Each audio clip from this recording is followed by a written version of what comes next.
Tu sebabnya seorang ahli falsafah barat dia pernah sebut. Dia kata apa? Waktu aku kecil dulu, aku nak mengubah seluruh dunia. Dia kata. Tapi bila dia dewasa, baru dia sedar. Dunia ni besar sangat. Biarlah aku ubah negara aku. Akhirnya bila dah tua, negara pun besar lagi pun. Biarlah aku ubah keluarga aku.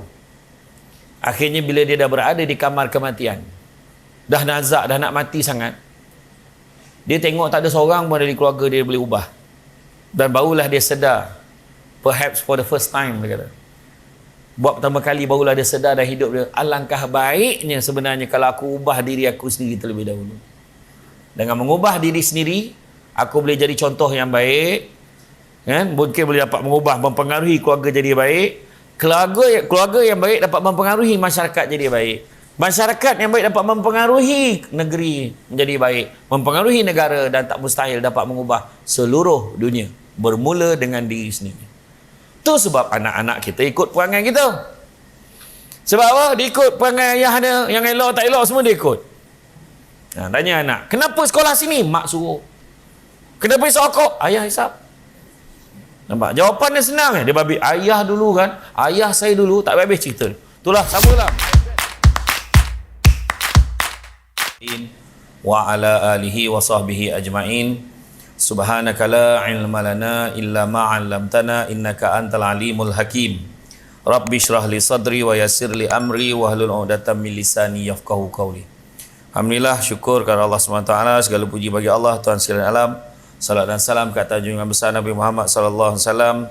Masih banyak diucapkan kepada tuan pengurusi acara yang berusaha, Tuan Eddie Fadli Ramli, Timbalan Ketua Pengarah Perancangan dan Operasi Jawatan Pengangkutan Jalan Malaysia. Yang berusaha, Tuan M. Janagarajan, Timbalan Ketua Pengarah Pengurusan Jawatan Pengangkutan Jalan Malaysia. Yang bahagia Datuk Lokman bin Jama'an, Pengarah Kanan Bahagian Penguatkuasa Jawatan Pengangkutan Jalan Malaysia. Seterusnya yang berusaha, Tuan Muhammad Kifli bin Mahasan, Pengarah Akademi Pengangkutan Jalan Malaysia. Yang berusaha, Tuan Abdul Rahman Emang Anyi, Pengarah Bahagian Pelaksanaan Kenderaan, Pengarah Bahagian, Pengarah Negeri, Presiden Pekuasa, Presiden KPPJSM, Pegawai Kanan, Barisan Jurulatih, Pesanur Setia, serta para pelatih sekalian. Alhamdulillah, selesai sebut nama. Dia ni biasa, kalau senarai ni tak cukup panjang. Kalau pergi Brunei, kalau di Brunei salutasinya 2 muka surat. Orang kaya tu, orang kaya ni, pangeran semua kena sebut kan. Tapi lah ni protokol kan. Jadi alhamdulillah, syukur sangat-sangat. Tak sangka Wahab baru dengar nama akademi tu, baru dengar rupanya dah 20 tahun. Baru-baru tu dah 20 tahun. Jadi tahniahlah diucapkan kepada yang baru masuk, kerana menjadi sebahagian daripada keluarga ni. Dan menjadi keluarga ni bukan satu perkara yang simple dan mudah. Dia melibatkan kepada package. Package tu kena sabar, kena tahan. Sebab bila melibatkan di Malaysia ni, bila melibatkan badan penguatkuasaan, maka dia terdedahlah dengan tanggapan-tanggapan yang tak baik. Itu biasa. Yang baik, yang gah ada. Tapi tanda-tanda akhir zaman adalah orang lebih suka benda yang tak baik daripada benda yang baik. Yang tu yang akan sebut dulu. Kita buat baik dengan orang 10, satu silap, yang 9 tu tak ingat lah. Ingat satu yang tak elok tu. Jadi itulah dia hari ni. Sebenarnya bila sampai umur 20 tu, makna tu satu bentuk ni lah. Satu bentuk umurnya, kalau kategori itu remaja.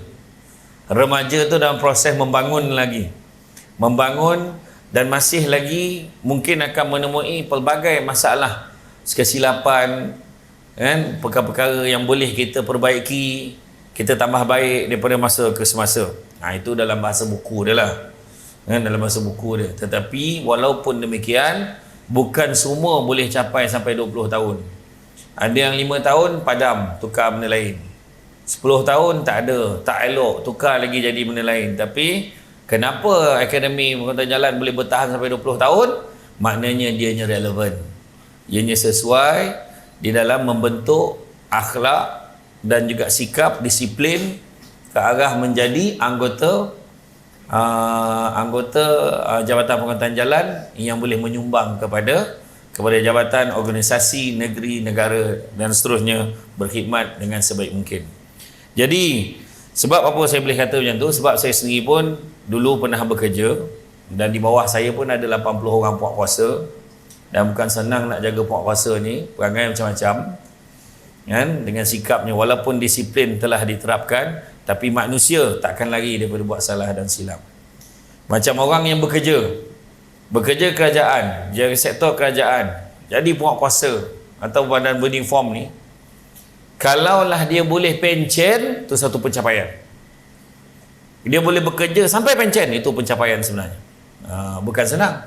Dia macam analogi kalau orang main damula lah, main damula baling-baling dia boleh sampai 100 tu, puas hati lah. Puas hati dah tu.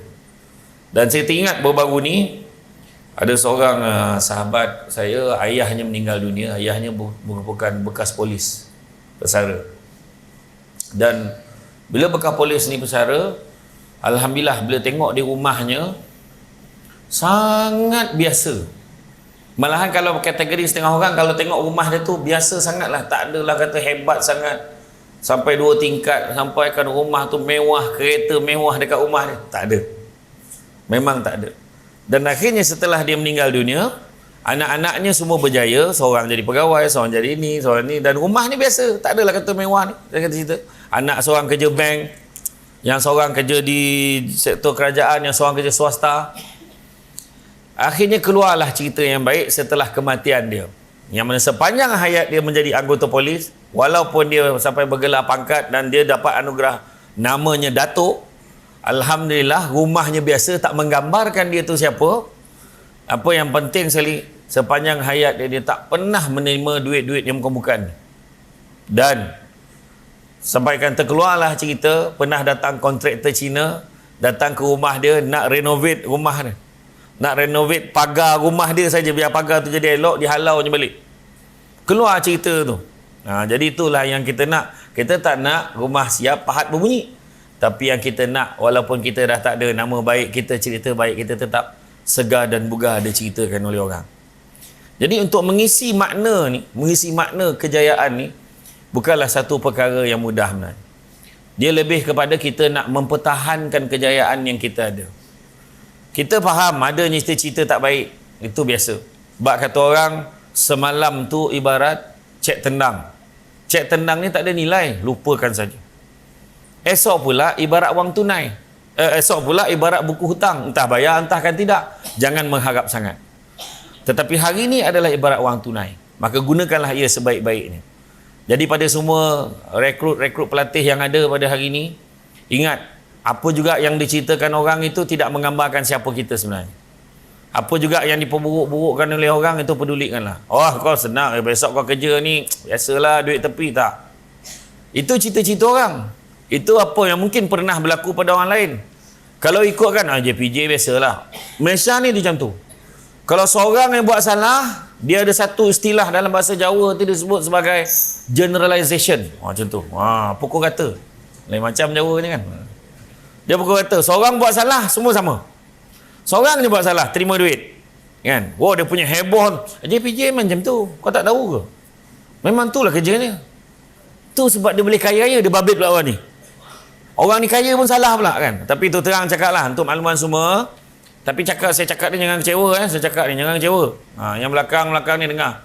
Kerja dengan Jabatan Pengurutan Jalan takkan kaya. Jangan kecewa. Siapa yang nak kaya berhenti. Siapa niat nak jadi kaya berhenti. Macam tu kan. Sebab kita takkan kaya. Sebelum diteruskan ke Cik Ati tu, saya sambung pula alasannya. Kenapa takkan kaya? Sebab kaya tu sendiri subjektif. Dah lega sikit dengar. Tadi dah faham, tu aku dah cakap jangan kerja sini kan. Jangan tengok, teruk kita kena lanyak. Takkan kaya kan. Tak, maksudnya sebab kaya tu sendiri subjektif. Kaya tu sendiri subjektif. Kalau tanya 100,000 kaya tak? Tak kaya lagi kadang. Tanya orang perempuan lagi lah 200,000. Boleh lah. Tanya orang lelaki kan 100,000 alhamdulillah. Boleh lah. Okey lah kan. Tak. Sebab kaya ni tak jelas. Sebab ada orang Dah ada dalam bank 1 juta, 2 juta, 3 juta, tapi kerja teruk lagi sampai tengah malam, tapi lagi teruk daripada orang kuasa. Apa masalah dia? Tak cukup kaya lagi ke? Tak, pada dia belum kaya lagi. Ada orang kaya yang saya jumpa, garuk kepala ni. Apa besar bang? Dalam bank tinggal 10 juta. Tak rasa nak bunuh ke orang ni macam ni? Dia cakap. Tapi dia kata, sebab dia dah biasa dalam bank ada 1 juta. Bila tiba-tiba tinggal 10 juta, dia rasa susah sangat. Bayangkan. Itulah maksud dia. Rupanya Prophet Muhammad beritahu, pada non-Muslim pun boleh ambil. Prophet Muhammad beritahu, anak-anak Adam ni, manusia ni, kalau bagi 2 lembah emas, dia akan minta lembah yang ketiga. Lembah tau, bukan guni. Bukan beg. Bagi 2 lembah emas, dia akan minta lembah yang ketiga. Tak pernah cukup, itulah manusia. Bagi umur 50 tahun tak cukup, nak 60, bagi 60 nak 70. Realitinya hidup kita manusia ni, menurut kajian, umur kita paling lama pun 60 tahun. Tu general. Kebanyakannya majoriti 60 tahun hidup. 70 tahun ekstra. 80 tahun bonus. 90 tahun gegar vaganza. Tu memang kalau dah 100 tahun, dekat depan akademi ni akan letak tugu dia. Manusia tertua dan Jabatan Pengurutan Jalan. Tak ada yang sampai, tak salah tarik nafas. Rasanya sempat 100 tahun kot. Tak ada. Dia bukan macam tu. Ada orang tengah training nak mati dia. Saya dulu waktu penguasa dulu, waktu saya jadi pengarah undang-undang dulu, punyalah tak nak kita orang kata dituduh kan. Bila saya dulu kerja jadi pengarah undang-undang, kita buka jawatan penguasa, kita buka jawatan pembantu takbir, buka jawatan macam-macam, kerani apa semua kita buka, accountant, kerani, account kita buka. Memang betul ada kelayakan minimum dia, kita tahu. Tapi bila kelayakan minimumnya minta beribu-ribu. Jadi bila dah beribu, macam mana nak buat ni? Sebab kita kalau select yang terbaik, yang kita tolak tu pun, dia punya rating ni pun, dia punya kelulusan, dia lebih kurang sama je.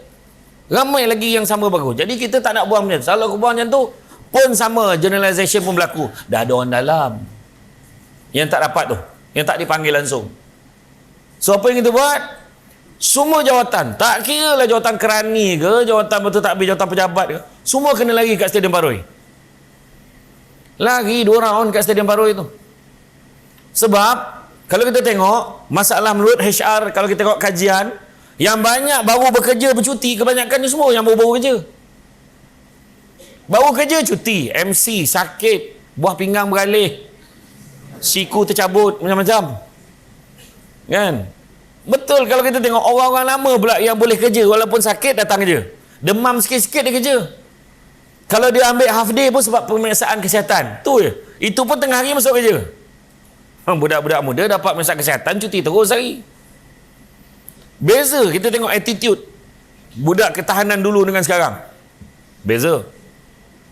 Jadi kita suruh dia lagi kat Stadium Paroi. Yang bestnya bila lagi kat stadium baru tahu. Kan? Tu sebab kita bagi alasan suruh lari kat stadium. Lari 2 round. Siap ambulans dah kat tepi tu.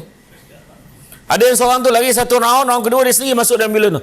Hospital. Dia sendiri minta. Kan? Dan ada satu peristiwa berlaku ketika kita buat larian tu, ada seorang meninggal dunia waktu larian kedua tu. Dia paksa. Dia dah tak larat. Dia paksa lagi, dia jatuh meninggal. Menjawab jugalah pengarahan kena bagi statement. Kenapa ni apa semua ni kan. Jadi prosedur kita suruh lari. Dan kita dah cakap kalau tak larat jangan paksa. Kan? Dia nak juga sebab dia nak kerja. Akhir meninggal. Nak tunjukkan bukan senang. Jadi sebabnya salah satu poin dia, kita duduk dekat dalam dewan ni kan, walaupun kepala kita dibotakkan tanpa redha kita, kadang-kadang kena terima hakikat kesyukuran. Satu tu tandanya kita ada kerja. Dekat luar sana orang tengah hulu hilir bawa file folder, tengah fikir aku nak kerja apa, kerja pun tak tahu lagi nak kerja apa. Dan bila dah ada kerja, kata Imam Al-Ghazali, tanda syukur pada kerja kita ada 4. Yang pertama, dengan mulut kita. Alhamdulillah ada kerja. Alhamdulillah aku ada kerja. Alhamdulillah aku ada rezeki, punca rezeki. Yang kedua, hati memperakui siapa bagi nikmat? Tuhan bagi nikmat kat kita. Bukannya saya saja dapat. Ramai-ramai orang kita yang terpilih. Yang ketiga, Jaga tindak tanduk dan perangai, itu juga salah satu tanda kita syukur. Kerja elok-elok, jangan monteng, jangan tipu claim, jangan tipu overtime. Saya selalu cakap dengan staff saya, overtime dengan mileage bukannya duit tambahan, dia nak cover balik perbelanjaan kita. So jangan claim benda yang kita tak buat.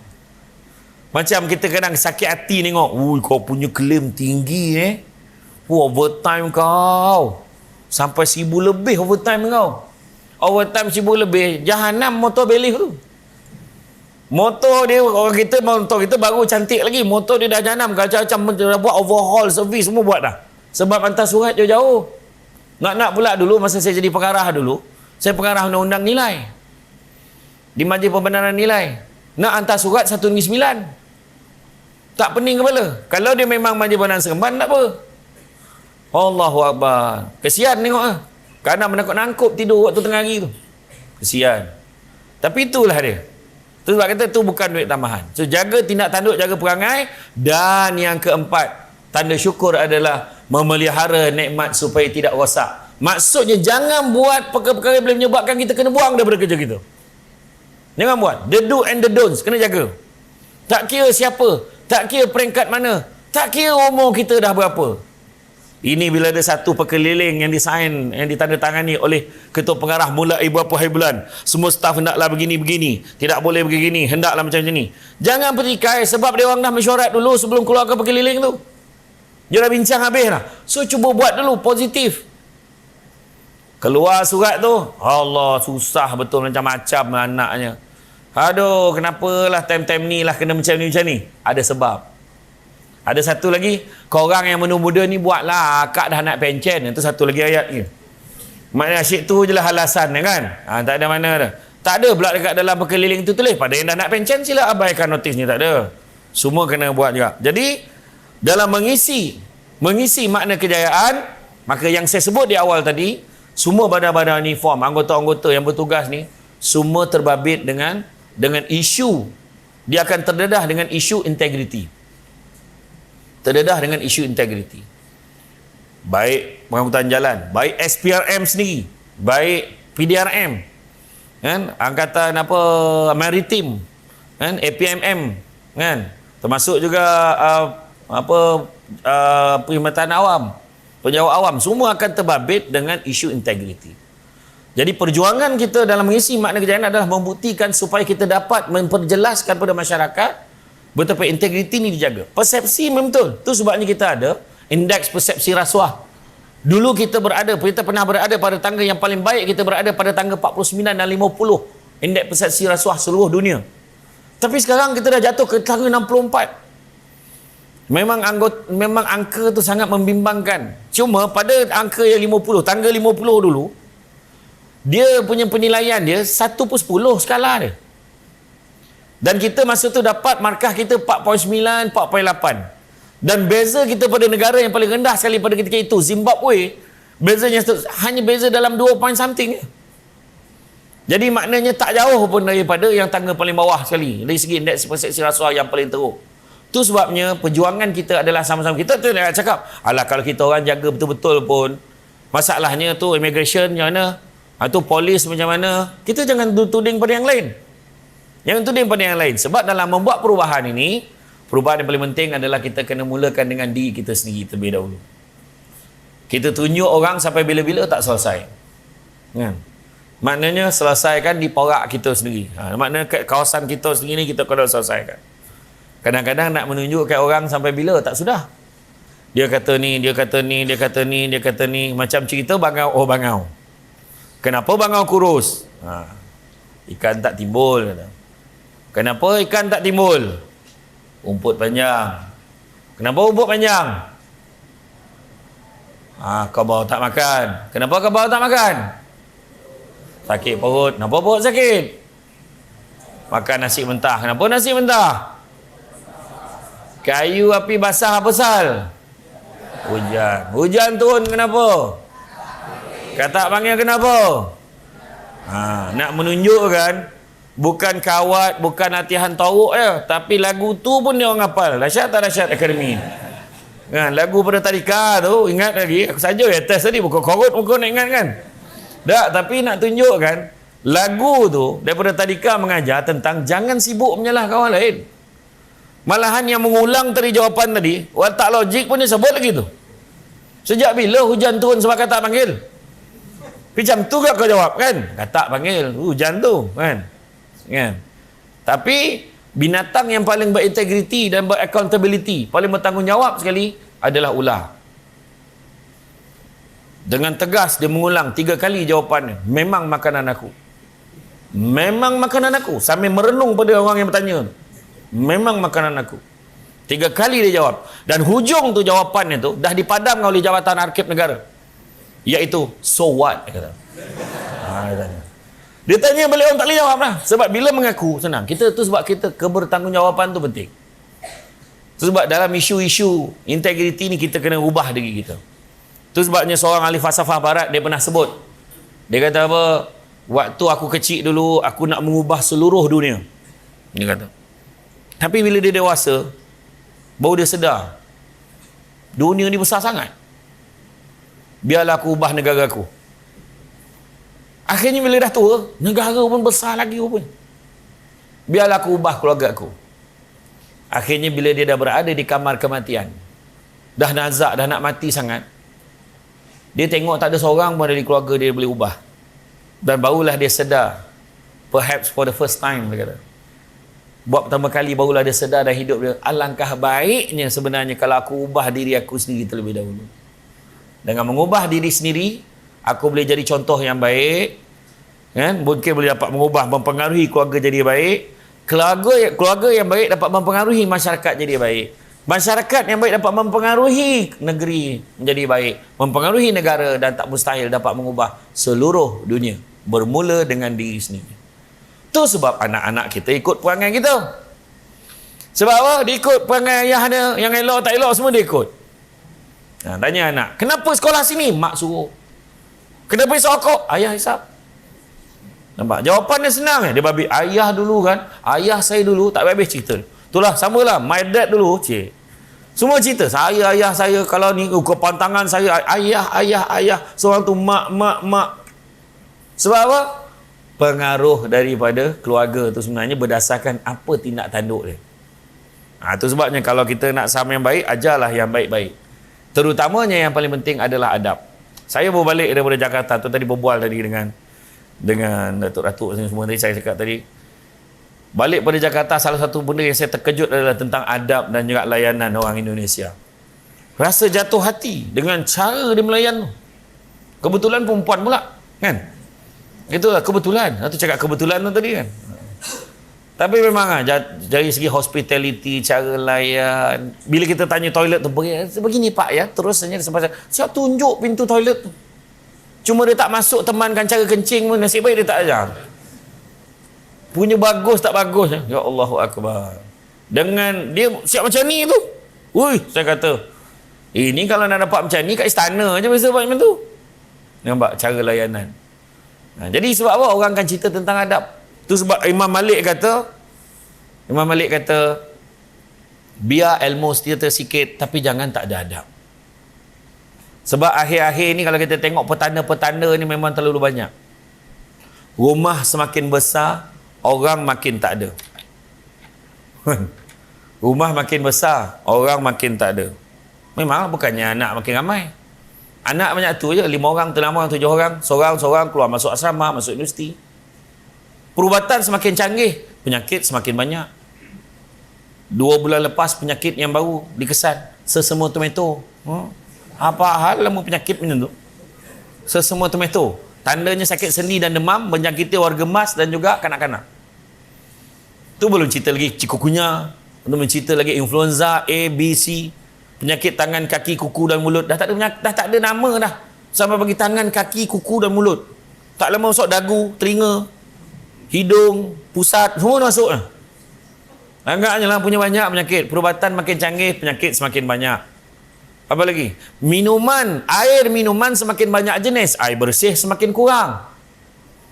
Extra jos, tembici, timika laici.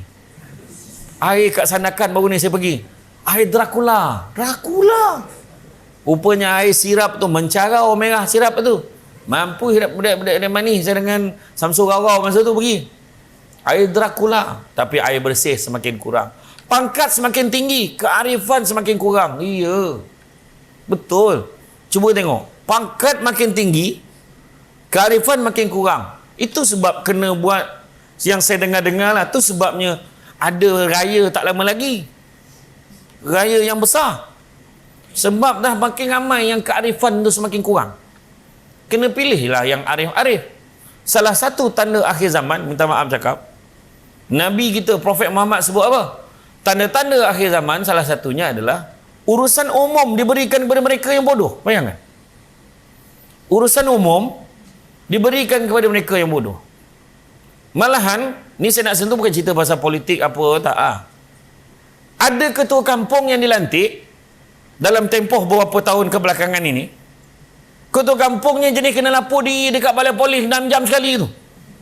Apa teruk sangat dah tak ada orang boleh jadi ketua kampung.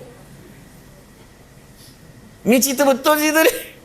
La ilaha illallah, tak ada orang dah ke? Bayangkan, macam itulah tahap dia. Orang tak reti mengira, so jadi bendahari. Apa jadi benda duit tu? Hura lah.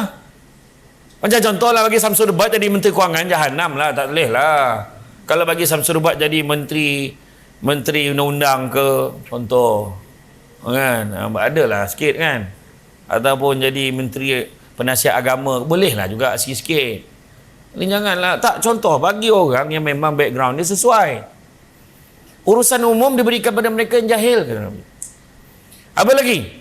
Ilmu semakin tinggi, adab semakin kurang. Dia makin tinggi pangkat belagak, lepas tu marah orang tak kira siapa. Boleh tak marah? Boleh marah, tapi cara marah. Isteri nak marah suami, boleh? Boleh lah, tapi adalah adab dia.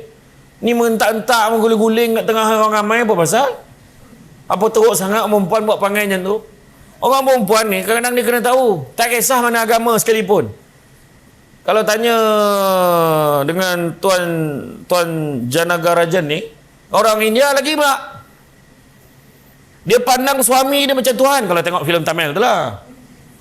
Kan? Kalau suami dia makan, yang saya tengok dulu lah masa Rajinikan jadi hero tu, bini dia duduk, dia tengok lelaki dia makan, dia duduk, dia teman, dia tambahkan nasi. Lepas tu terseduk, dia ketuk-ketukkan kepala. Macam tu lah.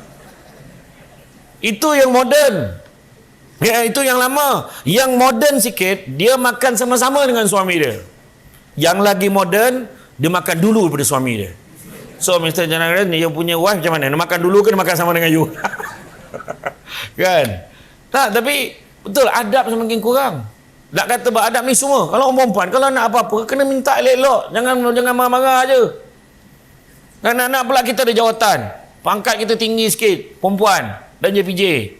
Jangan fikir kita lesen kita boleh sound suami kita suka hati kita.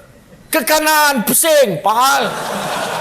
Suami kot, agak-agak lah. Contoh. Kan? Kenalah baik-baik. Kan? Saya ada satu kisah. Suami isteri ni, suaminya pengetua. Isterinya pengetua. Suaminya tukang kebun. Sekolah yang sama. Dulu seolah tak sama sekali suami dia, isterinya bertugas pula ditukarkan kat sekolah suami dia. Suami dia kata apa? Dekat sekolah profesional. Kau jangan pandang aku sebagai suami kau. Suami dia pesan. Aku tukang kebun dekat sekolah. Dekat rumah aku suami. Faham? Okey bang. Oh, dekat sekolah. Mat, angkat pasu tu sini, Mat. Betul. Mat, pasu sini, Mat. Sini ni. Kat mana ni betul? Tak, sini. Memang tak ada siapa tahu tu suami dia.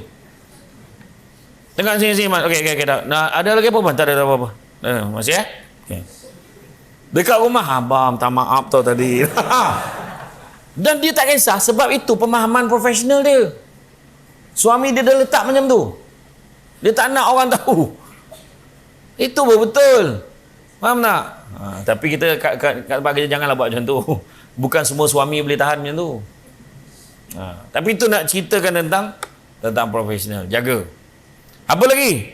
Kemudian manusia semakin ramai, kemanusiaan semakin kurang. Belajar semakin mudah. Guru semakin tidak dihargai.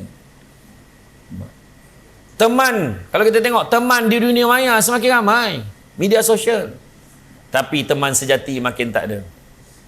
Dulu orang dulu kalau berkawan kan boleh kontak lagi, jom lepak minum, kesian dengan kawan kita sakit, jom pergi tengok, pergi ramai-ramai pergi tengok.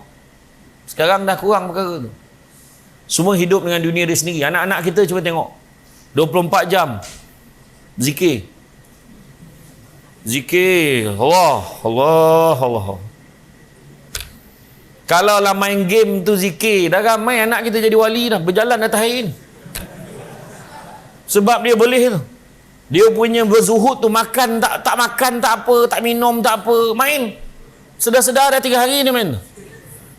Macam tu lah tahap dia sekarang, budak-budak main game. Dia boleh mengamuk, dia boleh tantrum, marah mak ayah dia sebabkan media sosial. Maka sebab itulah kita kaitkan. Dan satu lagi disebutkan juga sebagai tanda-tanda akhir zaman ni, disebutkan juga apa dia?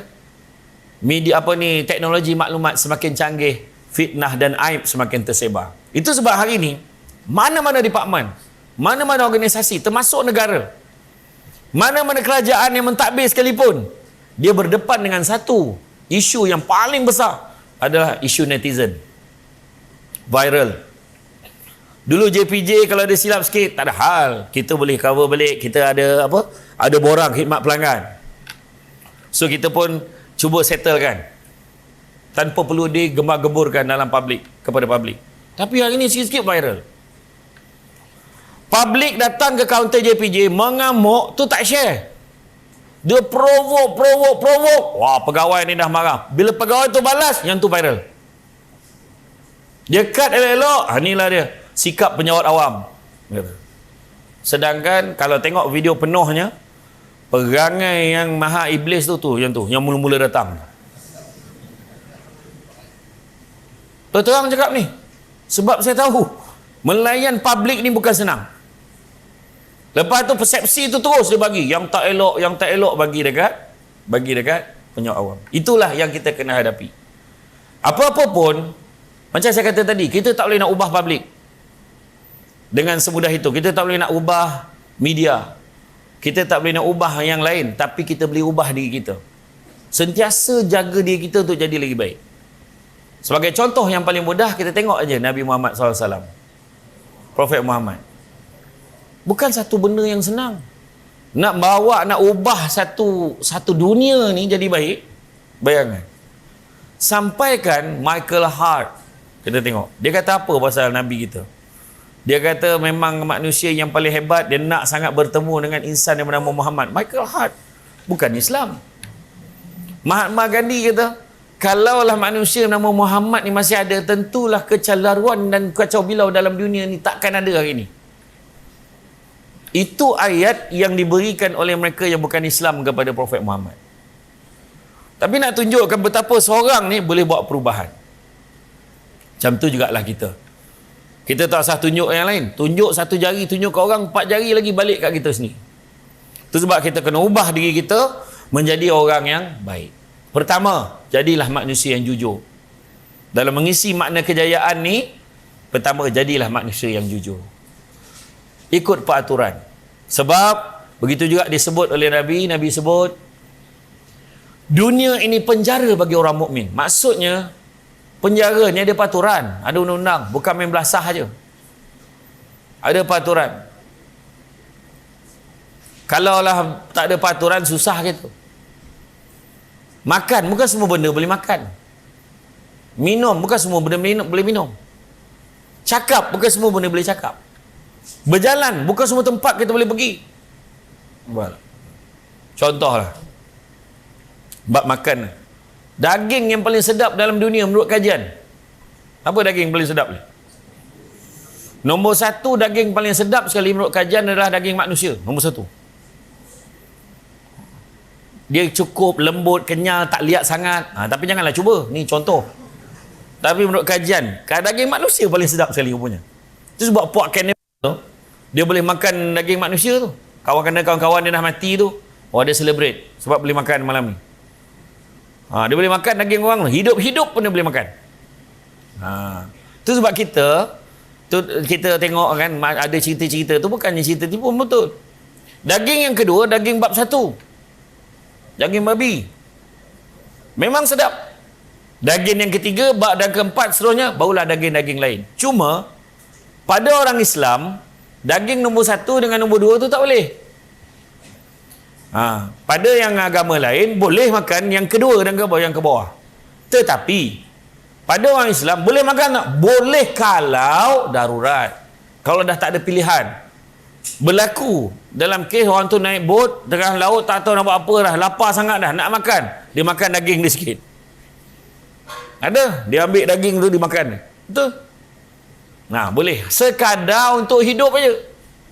Tiba-tiba kerajaan umumkan lockdown. Aduh, laparnya, nak keluar tak boleh, langsung tak boleh, semua orang tak boleh keluar ni. Contoh, lalu seekor, lalulah babi seekor. Kita pun tangkap, sembelih, bismillahirrahmanirrahim, sembelih. Boleh tak? Boleh. Tapi sekadar untuk hidup je, bukan makan beria. Yang ni bang, telinga kita masak lemak. Badan ni kita buat lasak kicap. Yang ni kaki-kaki ni kita goreng je, makan macam tu je. Itu makan sampai senawa nama tu. Makan sekadar untuk hidup saja. Tu kena faham. Dan kalau kita tengok, yang penting sekali adalah yang halal. Yang halal. So, pertama, jujur dalam hidup kita. Kedua, kena jaga tanggungjawab kita. Tanggungjawab jangan kita main-mainkan. Itu sebabnya kena ingat, bila kita bekerja setiap tahun, staf pegawai ni boleh dapat cuti setahun berapa hari? 20 hari? 30? Oh, 30. Dulu nak dapat 30 ni kena pegawai pangkat tinggi-tinggi je ni. Okeylah, pangkat tinggi lah, 30 satu tahun. Cuti ni satu keistimewaan saja, bukan satu hak, ingat tak? Itu sebabnya kita kena jaga elok-elok tanggungjawab dengan cuti kita. Saja-saja minta cuti tak ada. Tak ada. Keperluan aja baru kita minta cuti ni. Yang paling saya marah staf saya dulu bila minta cuti apa? Urusan di bank. Masalah urusan di bank sampai cuti. Kena perbincangan dengan Gubernur Bank Negara apa sampai cuti sehari. Wah, pergi sana nak sign borang loan je. Pergi sign loan, pap tengah hari dah settle, boleh balik. Kenapa sampai nak cuti? Itu yang kadang-kadang kita tak sedar. Tanggungjawab. Kena jaga tanggungjawab kita. Bila bekerja, patut ni kita jaga kawasan tu. Kita ada alasan yang tak menasabah sebab ada benda-benda peribadi kita nak settle, kita suruh kawan kita cover. Tanggungjawab. Kerja kita prioriti sebenarnya. Lepas tu satu lagi, tanggungjawab. Tempat apa benda kita nak buat. Contoh nak pergi minum. Tanggungjawab lah, pergi minum sekejap, berhenti minum. Berapa minit? 10 minit. Kita berhenti minum 10-15 minit dah. Janganlah lama sangat. Kan kita pukul 9 kena gerak. Contoh. Tanggungjawab. Sebab kita tahu kita kena kerja. Tapi kita nak minum. Boleh minum. Salah kata tak minum. Boleh minum. Saya dulu jadi pengarah. Saya tak tahu kenapa Allah Ta'ala bagi kekuatan dan satu kelebihan pada pengarah ni. Tempat saya berhenti nak minum, mesti ada penguasa saya suruh. Tak tahu kenapa. Betul. Ada Tuhan bagi lebih lah itu. Satu van lah tu. Berhenti kat situ. Yang bestnya bila saya masuk, Assalamualaikum. Salam bos. Kita dah sudah dah ni. Dah sudah hari penuh lagi ni. Kenapa nak takut? Cakap, tanggungjawab. Bos, kita minum je bos. Cakap aja, tak ada masalah. Bos tak arah pun. Tapi bila dia nak lagi macam tu nampak sangat lah. Kan? Tu dia. Jangan takut. Kemudian, jaga amanah. Bila bekerja ni melibatkan amanah. Bawa nama baik. Kita nampak kerja JPJ ni, ialah kerja, meronda, mungkin cek, pastikan banyak kerja sampai tengah malam, operasi dan sebagainya. Pada yang jaga pejabat, lain pula kerenah nak kena jaga. Dari segi file, dokumentasi dan sebagainya, KPI semua nak kena jaga. Tapi apa-apa pun amanah nak kena jaga. Semua ada amanahnya tersendiri. Dalam Islam disebut la imana liman la amanata lahu wa la dina liman la ahda lahu. Tidak beriman orang yang tak jaga amanah dan tidak beragama orang yang tidak melaksanakan janjinya. Dan tidak ada agama yang membenarkan seseorang itu langgar amanah. Jadi kena jaga amanah. Itulah melambangkan diri kita. Amanah yang tidak dijaga menyebabkan kita ni boleh dipersoalkan kredibiliti kita. Kau boleh percayaan. Credibility tu bahasa bombastik lah. Kan? Yang bermaksud daripada perkataan Greece iaitu I credos. I credos yang bermaksud I believe. Jadi credibility tu kau boleh percayaan. Itu penting. Kemudian apa lagi? Selain dari itu juga ukhuwah, hubungan satu dengan yang lain jaga. Sebenarnya kebanyakan departmen dalam kementerian ke dalam agensi yang banyak kena tangkap dengan 9M apa semua, berpunca bukan daripada luar, berpunca pada dalaman organisasi itu sendiri. Percakaran sesama sendiri, sikap nak saling jatuh menjatuhkan, ini tidak baik untuk pasukan. Kalau ada masalah yang kita kesan, tegur secara dalaman itu lebih baik. Itu sebab setiap organisasi kebanyakannya dia dah wujudkan unit audit dalam. Unit audit dalam ni sebab nak tegur mana struktur mana yang boleh kita perbaiki. Kalau ada kesilapan yang dah lama daripada dulu kita buat dan benda tu dah jadi kelaziman, kita perlu perbetulkan. Sebab audit dalam ni sahabat kita. Audit dalam ni sebahagian daripada kita. Dia tegur untuk kita mudah diberi, orang kata, mudah nak menjawab persoalan yang ditimbulkan kalau ditimbulkan oleh pihak luar. Itu penting. Prosedur mesti ada jawapan. SOP tu kita kena ikut. Kenapa? Kalau operasi mesti macam ni. Pergi berapa orang? Apa proses dia? Mesti macam ni. So kalau ada orang persoalkan, ini SOP kami. Dia mesti macam ni. Ini memang detail yang kami akan buat. Penting. Dan kalau dah tak sesuai, kita upgrade. Bagi dia sesuai. Jadi makna kata, penting. Di dalam organisasi, bila ada penyakit tamak, bila ada penyakit sombong, penyakit dengki yang paling bahaya sekali. Dengki ni yang paling banyak merosakkan. Tak boleh tengok orang lain naik pangkat. Tak boleh tengok orang yang lebih sikit. Maka sikap nak menjatuhkan tu, cepat betul. Dengki ni, bahasa Melayu. Bahasa Arabnya hasad. Punya teruknya di Malaysia ni, dua-dua pakai. Hasad, dengki. Dengki ni apa maksud dia? Kalau kita boleh ingat, dengki ni apa maksud dia? Cemburu, tak apa hati. Itu perkataan seerti. Paling mudah sekali nak bagi faham, kalau kita faham maksud dengki ni, tentu kita tak nak dengki dengan orang. Iaitu, dengki samalah ertinya kita mempersoalkan apa yang Tuhan dah tentukan untuk orang lain. Itulah dia dengki. Anak ni, dengar dia dah dapat anak yang kelima dah. Macam dia seorang boleh beranak. Dengki lah tu.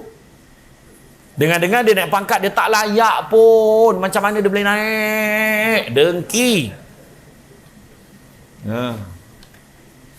Dengar-dengar dia dapat suami kaya weh. Alah, tak lama lah tu. Tengok, dengki. Nampak tak? Cubalah elok-elok cakap. Kan? Dengar-dengar apa?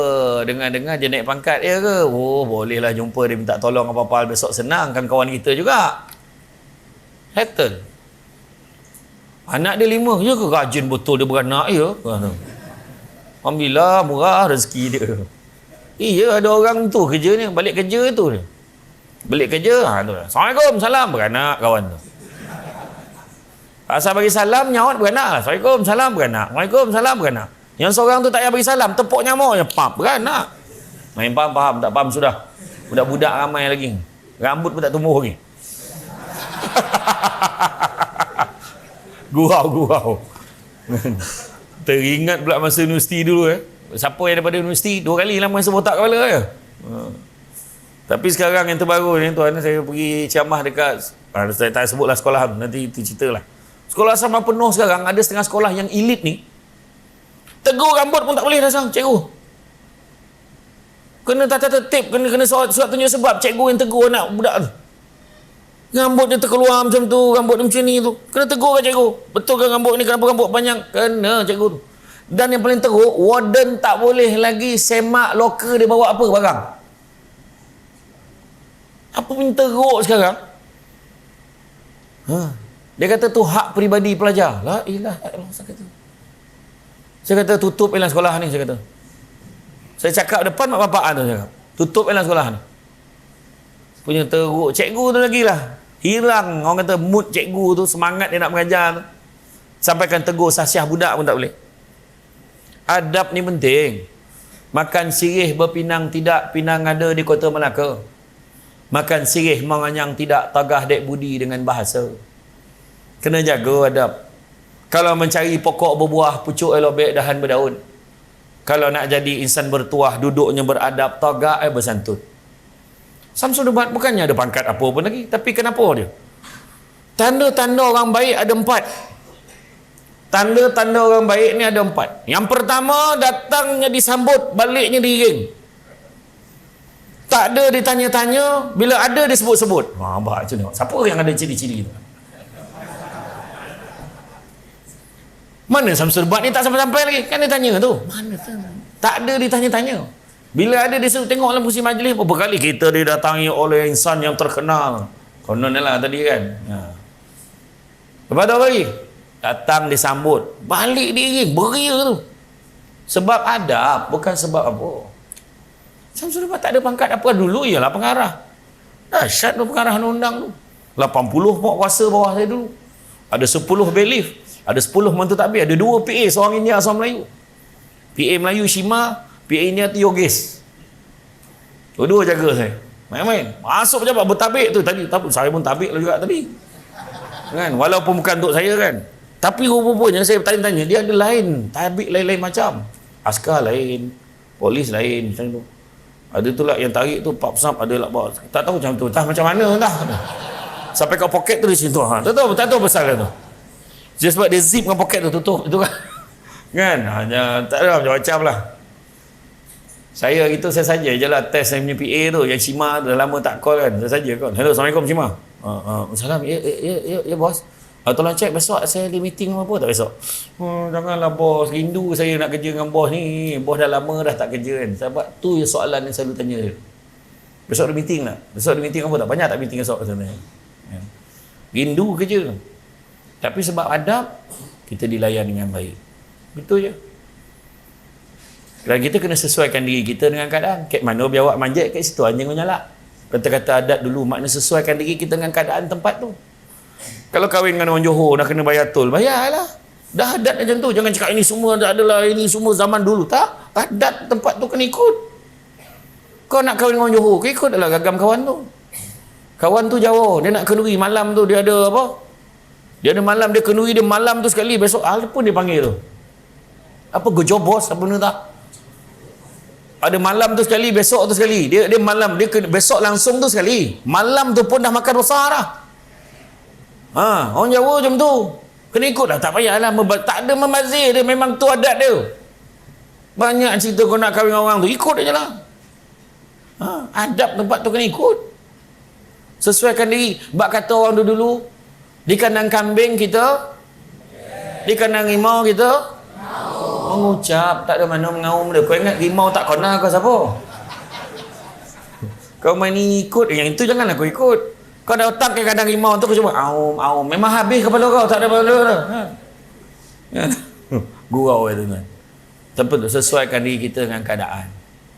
Itu sebabnya kalau kita tengok pentingnya jaga hubungan antara satu dengan lain. Jangan saling jatuh menjatuhkan. Kemudian apa? Hikmah. Percaya cakap saya. Macam saya tahu kita kerja kan. Gaji nak kata tinggi, alhamdulillah lah kerja tu gaji kita ada. Sampai masa setiap tahun akan ada kenaikan wajib, akan ada. Adakah rezeki naik pangkat? Aminah. Sebelum ni betul tak? Saya nak tanya semua.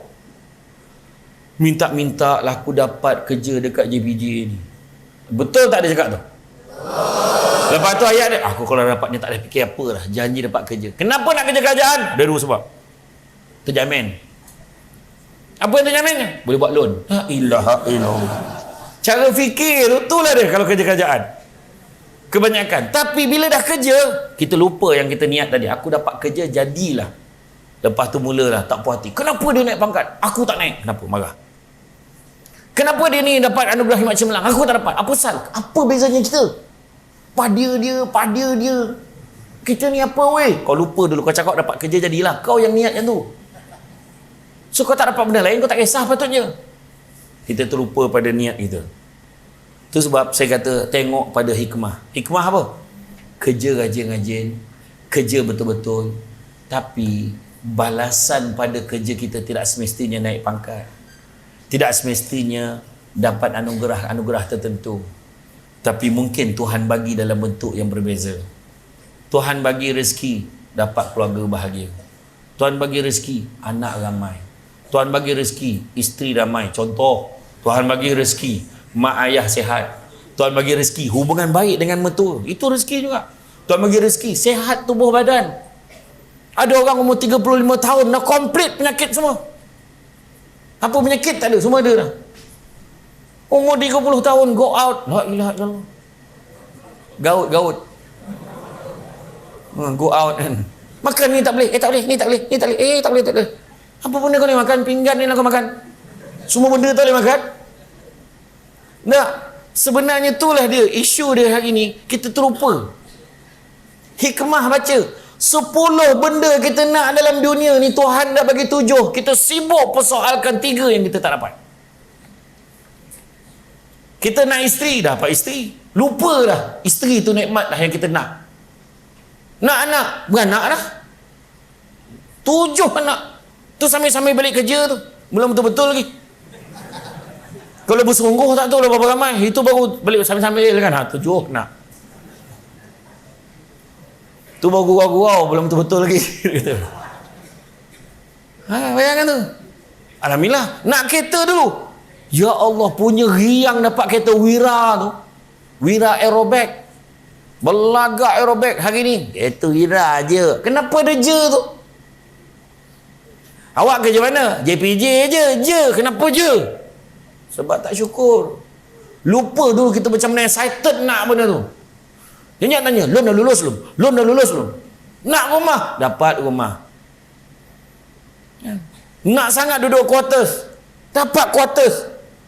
Contohlah, pegawai dapat quarters kan? Cantik, besar. Alah, rumah quarters je. La ilaha dulu kau yang nak. Kenapa kau bertikai kan? Bila dah kahwin, bila nak mengandung? Bila nak mengandung? Kenapa lah kau mengandung? Itu salah tu. Serik dia mengandung, ya Allah mabuk. Bila lah budak ni nak keluar? Bila budak tu keluar, kenapa lah kau keluar? Apa salah tu? Azab tu nak jaga kau, ya Allah, memekak lah, kau nak tidur pun tak boleh. Yang jantan ni mengangkang kerja ni tak tolong. Contoh lah. Dia minta dulu, dia lupa. Bila dapat dia lupa. Lepas tu bila lah budak ni nak besar, kan? Bila budak dah besar tu kan, bila lah budak ni nak jalan, bila budak ni nak bercakap, bila budak tu bercakap, kau diam boleh tak? La ilaha illallah. Ajar budak tu jalan, tak teh, budak tu berlari, duduk, tengok. Kita terlupa benda yang kita nak. Tu ayat dia. 7 benda dah bagi, 3 kita pertikaikan. Baru-baru ni bila umumkan dalam belanjawan, bagi menghargai jasa penyawat awam. Itulah tiada tahun. Aku pun tak faham lah. Kalau aku jadi menteri tak ada. Cukup lah tu bagi setengah, bagi 700, 600. Apa benda ni? Cuba tengoklah sikit. Samsul Debat boleh cakap. Tak apa, JPJ tak salah ni. Dia berceramah salah. Kita tahulah kita pernah kerja kerajaan. Apa benda bagi 500, 700? Cuma 40 tahun dah ni. Cukup lah tu. Dulu Samsul Debat dah pernah sound sekali kan? Ingat tak? Bagilah. Langsung bagi. Kalah pula. Tak sempat pula dapat. Aduh, susah betul lah. Tapi kita kena faham maksud rezeki. Saya nak tanya, rezeki siapa bagi? Tuhan bagi. Pada orang Muslim, Tuhan bagi. Okey. Tapi ada 3 hakikat rezeki kita kena faham. Pertama, punca rezeki Tuhan tentukan. Ada orang rezeki dia gaji. Ada orang rezeki dia naik pangkat. Ada orang rezeki dia suami dia kaya. Ada orang rezeki dia dapat duit tanah. Ada rezeki dia main nombor kena pula. Contoh, itu bukan rezeki lah, tu cerita orang lain lah tu. Agama lain lah tu.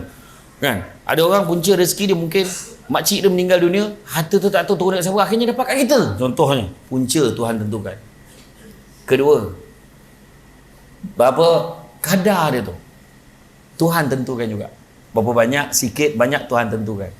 Itu sebab Nabi Prophet Muhammad kata, jangan kamu sebut tentang kecilnya nikmat itu, tapi pandanglah siapa yang bagi nikmat tu. Kadar.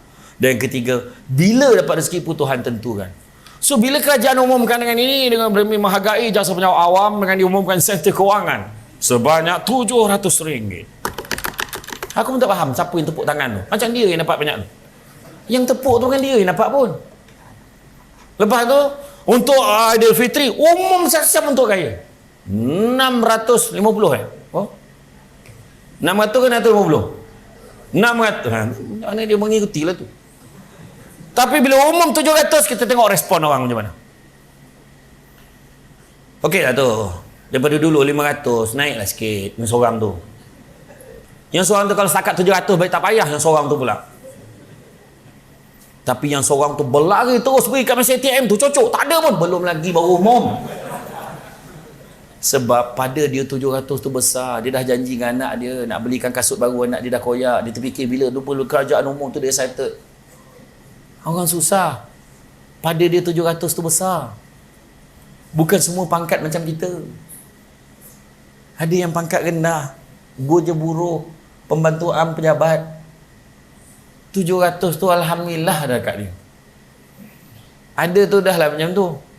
Ada seorang tu pula nak pergi sebut nak belanja, family dah lama tak buat family pergi makan. Nak makan kedai tom yum je pun. Bukan macam kita yang makan dekat kedai binatang tu. Kedai binatang, cakap Kelantan tu. Yang daging mahal gila tu. Makan 3 orang 500, berdengung pada suami tu. Begitu. Yang bini makasih lah beb, makasih lah beb. Yang suami sambil bawa kereta dengan makasih lah beb. 3 orang RM500 tak berdengung. Hoi. Malam tu suami tidur macam ni. Dia tu. Saya pergi ada satu kedai dekat Cyberjaya. Dia dulu partner juga untuk yang binatang tu tadi. Saya tak nak sebut jenama dia betul-betul sebab dia tak taja camah kita pagi ni. Tu kita tak boleh sebut, branding kan. Ada satu kat Cyberjaya, rupanya sedap juga. Dia punya daging dia fresh. Saya pegang satu tu macam raket badminton. 1,000 lebih apa nama? Tomahawk. 1,000 lebih. Woi, saya kata ini kalau makan ni tak tahulah, memang koma 2 hari sedap ni. Yang seorang tu sawan babi tu, wah, sedap betul agaknya lah, hilang ingatan kan. Gila betul. Tapi memang sedap lah, memang sedap. Malam sebab yang sedap tu sebab saya dengan Ustaz Aslin Bollywood masa tu pergi makan. Kita lepas dia Ustaz Aslin camah tempat lain. Saya camah tempat lain, dah janji lah kat situ. Pergilah, orang tu nak belanja. Tu yang jadi sedap tu, belanja. Order. Dahsyat. Kemudian hikmah tu maksudnya kita percaya walaupun kita kerja elok, kita tak ada bakat tak apa, tapi Tuhan bagi rezeki lain. Bagi rezeki sihat tubuh badan, keluarga bahagia, anak-anak berjaya. Apa lagi? Isteri muka tak adalah lawa sangat. Sebab lawa dia pun subjektif. Kan? Kadang kita tengok couple-couple tu berjalan, ya Allah, suami dia handsome. Betul ke tu bini dia kemak dia tu? Orang juga kan. Tengok bini dia lawa weh, muka suami dia merayau muka suami. Dia punya melabelkan orang. Dia subjektif macam contoh orang cakap ni Lofa lawa, pada saya biasa je. Tu sebab saya bagi laluan Puris tu pergi kawan. Tak ada nak berbual dengan kau, dah pergilah kan. Itulah kan. Sebab cantik itu subjektif. Kau tidak dengan orang berbual dengan perempuan yang sama kan susah. Masing-masing ada pasangan dia masing-masing. Bahagia dia tu. Tuhan bagi kita bahagia. Muka dia biasa-biasa je. Tapi kita yang cakap muka dia tak boleh belah weh. Tak, jangan. Tak baik macam tu. Rupanya isteri dia satu kelebihan. Kecantikan itu package. Masak pandai. La ilah. Orang sibuk makan kat kedai, dia cakap tiap buat sendiri je. Zap, cakap jam. Boleh tak masak cakap tiap? Boleh bang. Zap. Siap. Apa? Lengkap dengan segala binatang dah tu. Udang, kerang semua ada. Nampak? Lempar jadi bayangan, lempar sayur jadi daging, macam mana buat tu? Bukan semua orang boleh buat tu. Nampak? Hebat tak hebat? Kan? Jadi percaya pada hikmah. Tanam tabu di topi rumah, cabut ubi sampai ke akar. Kalau hidup membaca hikmah, selaut garam terasa tawar. Maksudnya kita takkan terasa sangatlah kalau orang dapat, kita rasa seronok aja. Tak apalah, rezeki kawan-kawan dapat naik pangkat, ambillah kawan-kawan naik pangkat. Yang penting kawan aku juga, bukannya orang lain. Ini macam mana dia boleh naik? Siap kau. Tengok apa masalah kita. Cuba kalau kita dapat satu kelebihan, orang tak puas hati, apa perasaan kita? Kita pun akan kecewa. Masalahnya Ustaz, sampai pencen tak dapat apa ni. Sabar. Rezeki kan saya kata macam-macam. Sabar. Kemudian begitu juga kita perlu amanah dan accountability. Jaga laksanakan tu lah. Ikut peraturan, the do and the don'ts kena ikut. Seterusnya, respon positif atas setiap tugas yang perlu dilaksanakan. Jangan kita negatif, oh ini tak boleh, ini tak boleh, ini susah, menyusahkan dan sebagainya. Kemudian ikhlas dalam melaksanakan tanggungjawab. Bila kita ikhlas, apa maksud ikhlas? Ikhlas ni seolah-olah semut yang berwarna hitam berjalan di atas batu yang berwarna hitam di waktu malam yang gelap. Macam mana tu? Ianya wujud tapi suka nak dilihat. Makna semut tu ada. Kerja kita buat bukannya untuk ditunjuk-tunjuk pada orang, tapi kerja tu settle, selesai. Jadi itulah dia keikhlasan, dan mudah-mudahan yang akan membalas kebaikan kita adalah Tuhan. Percayalah cakap saya, dalam hidup kita seringkali bila kita mengharapkan kepada manusia, kita akan kecewa. Berharaplah kepada Tuhan. Tuhan jarang mengecewakan kita. Minta pada Allah banyak-banyak. Okay? Dan seterusnya, apa yang perlu ada dalam zaman yang mencabar sekarang ni, kita perlu kuasai segala macam ilmu yang ada. Kita kena cepat, kita tak boleh lambat. Kalau lambat, kita akan ketinggalan. Teknologi kena kuasai. Macam sekarang dah ada teknologi handheld, kena kuasai. Komputer kena kuasai. Ilmu-ilmu yang perlu kita pelajari. Bayangkan kita tiba-tiba itu ada masalah PKP, PKPB, PKPD, lockdown, tiba-tiba kita dah kena kuasai pula StreamYard, Zoom, Google Meet, kita ada Webex. Segala benda-benda IT ni kita kena kuasai. Tak pernah-pernah mesyuarat daripada rumah, akhirnya dapat. Dulu nak sangat kan best kalau boleh kerja daripada rumah. Sekali dapat kerja daripada rumah, baru tahu teruk kerja daripada rumah, azab. Susah. BDR, bekerja dari rumah, perang badar. BDR, perang badar. Tengah buat kerja, nak minta susu lah. Ilallah, budak ni nak susu. Allahu Akbar. Mama tengah buat kerja. Yang kacau boleh tak? Nak susu. La ilaha illallah. Sebab budak tu tak faham lah, budak tu minta nak juga. Kejap lah. Buat susu. Dah, diam. Kacau. Jangan kacau mama. Baru nak sambung kerja. Hari ni lauk apa yang? Ni seko lagi. Hari ni lauk apa pula? Bukan senang. Bekerja dari rumah bukan senang. Akhirnya kerja kat pejabat, baru kita tahu nikmat kerja kat pejabat tu. Susah. Hari tu saya pun dah seronok ceramah, tiba-tiba lockdown. Penyanyi-penyanyi yang kaya-kaya tu, yang saya tahu kawan saya yang pelakon, yang dia orang pernah ada job satu hari tu function, pagi 5,000, petang 3,000, malam 4,000. Sehari 10-20 ribu pernah dapat. Tapi ada jenis yang beringat tak apa, ada jenis yang tak beringat ni, melancong luar negara, beli kereta mewah. Sekali lockdown, dia hilang job tu, dia hilang pendapatan 100,000 tu, memang sebulan zap hilang macam tu je. Menong. Itu yang tiba-tiba dia keluar kenyataan tu. Tak ada kebantuan untuk kami dia. Yang kita lah marah tengok Facebook dia, luar negara kereta besar apa semua tunjuk kat orang, tapi benda tu betul. Saya pun dah biasa ceramah fizikal, tiba-tiba ceramah depan tiang ni. Depan tiang ni lah. Dulu biasa orang pasang, ni sekarang kita pasang sendiri. Ada sekali tu saya pasang ceramah pertama, saya ingat lagi, Kementerian Pendidikan Putrajaya. Saya tekan sebelum lagi, Bismillahirrahmanirrahim, Assalamualaikum warahmatullahi wabarakatuh, apa khabar semua, apa khabar, kita bagi motivasi sikit hari ni, 2 jam ceramah, kamera tak on. Orang dekat Putrajaya tu, apa tak start lagi ni, start ni. Yang PA pula telefon masa tu tak tahu, itulah telefon live, itulah telefon call, PA telefon 33 miss call. Tak nampak. Itulah cabaran ni, baru kita tahu kena belajar. Nak buat macam mana? Saya Ustaz Amin Idris dengan Ustaz Haryanto, tazkirah malam Jumaat dia tu. Jadi jangan lupa tazkirah malam Jumaat. Tak ada orang, kosong gelap depan ni. Nak biasakan diri masa tu bukan senang. Lepas tu berapa lama saya nak sesuaikan diri tu. Dan saya alhamdulillah 2 tahun PKP saya berjaya mempertahankan diri saya. Hampir 2 tahun saya berjaya mempertahankan diri saya, kesucian hidung saya daripada dijolok batang yang panjang tu. Saya cukup takut jolok.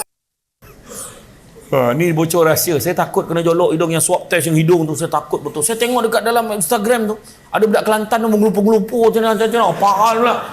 Menjerit budak, ya Allah, matilah aku kalau dia jolok. Benda tu panjang, bila dia jolok dia pergi mana benda tu? Saya punya takut lah masa tu tuan. Sampai kan ada beberapa job dengan di Astro yang mewajibkan swab test tu. Saya kata tak apalah, kau bagi orang lain. Aku tak keluar TV pun tak apa, saya kata. Ada banyak job saya tolak. Sebab nak keluar TV ni masalah. Tak ada, kau bagilah orang lain. Kalau job ni swab test, tak apa. Yang ni pakai ni je, pakai Helio je. Okey, pakai Helio tak apa. Yang saya geram driver saya yang dulu tu.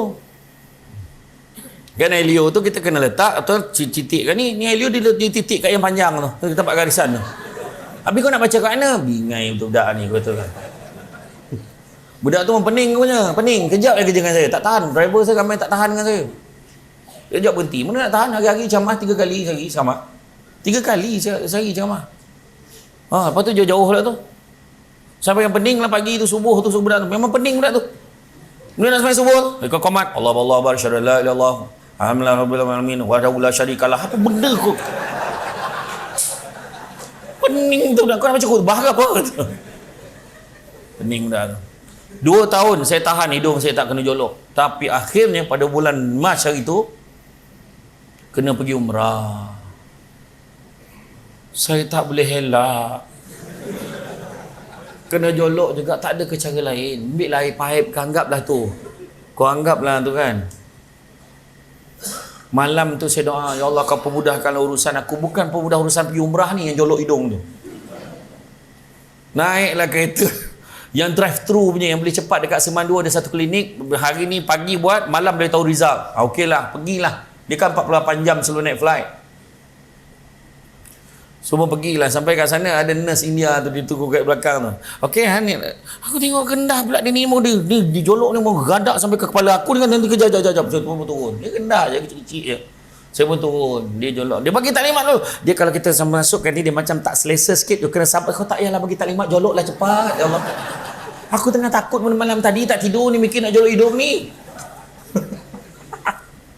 Lepas tu dah jolok tu satu hal, yang kau pusing-pusing tu kenapa? Geram pula. Jatuh itu. Allahu Akbar. Akhirnya jolok. Lepas tu makcik saya, dia tanya, macam mati tak jolok tu? Dia kata. Dia orang dah pernah kena beberapa kali. Saya tak pernah. Dia punya lega tu. Tapi sampai ni, ringkas cerita lah, sampai dekat Arab Saudi okey lah. Nak balik tu dapat berita baik. Sebab Arab Saudi dah mansuhkan SOP. Tak adalah jolok hidung. Pakai Helio je. Sebilik dengan saya. Aduh, demam. Sepupu saya. Pakai test kit yang pakai saliva tu. 2 line. COVID. Sebilik dengan saya. Engkau ni pun. Time ni lah nak kena COVID. Kata. Lepas tu nak balik. Semua kena buat swab test yang bestnya orang Arab ni, perempuan ni pakai Helio ni, dia suruh buka mulut kat sini je, situ je ambil. Khalas siap dah. Ujung alhamdulillah semua negatif. Dah kau colek bibir je sampai bila tak positif kan. Termasuk yang sepupu saya tadi, yang 2 lain tadi negatif. Aduh, senang betul. Agaknya dia tak nak tahan kan. Dia tak nak tahan kita dekat sana kot. Sampai di KLIA, sebelum cop pasport dekat immigration, daripada kiri sampai ke kanan sepanjang-panjang KKM, Kementerian Kesihatan Malaysia, ada standby dengan batang panjang. Kenapa lah aku hadap azab ni lagi, ya Allah, kata. Kena jolok juga. Alhamdulillah, 1 flight positif. Kecuali Samsudabad. Kecuali saya. Masa yang saya swab test sebelum nak pergi tu pun, family saya ramai yang kena. Saya tak kena. Maka selepas itulah, bila saya tak kena, bila saya balik tu pun saya dicek negatif. Tapi 1 flight ni positif ni, saya negatif. Saya ditohmah. Kau lah pembawaannya. La ilaha illallah, macam-macam betul. Tapi alhamdulillah rezeki, sebab doa orang ramai. Doa orang ramai itu je kan. Ceramah. Baru-baru ni saya ceramah paling teruk sekali. Ni sebab nak cerita bukan apalah. Komitmen nak ceramah ni kan. Sebab Samsul Debat ni berbanding pencamah lain. Ada pencamah tu pencamah keluarga je. Tu pencamah motivasi je. Saya integriti, pasal tata tertib, semua saya kena bagi. Ceramah undang pun saya kena bagi. Ceramah peraturan, staf penjawab awam pun saya kena bagi. Team building pun saya handle. Dan team building saya pula, dia memang seronok bagi saya ni bukan apa. Sebab kebanyakan orang buat team building yang macam personality ni, kebanyakannya, hari last saya datang. Hari pertama kedua bagi budak-budak dia je buat. Saya semua saya. Sebab nak bagi impact tu betul-betul. So 3 hari 2 malam tu saya semua. Jadi bila saya punya jadual itu balik daripada yang saya kata dengan Samsul Rawah pergi Sandakan tu, balik pada Sandakan tengah hari tu, Samsul Rawah balik rumah, saya sambung ceramah kat KL. Suara dah tak ada masa tu. Malam ceramah dekat Asahan Jasin. Esok pagi tu kem Sungai Udang, tak boleh tidur kat Melaka malam tu, balik Seremban dulu, hotel penuh. Pergi balik ke Melaka, kem Sungai Udang Melaka. Habis kem Sungai Udang, kena ceramah kat Sungai Siput Perak. Sungai Siput Perak malam sampai ngam-ngam tu ceramah sebab jam. Habis Sungai Siput, pagi esok tu Tanjung Malim. Habis Tanjung Malim, petang kat Batu Earth.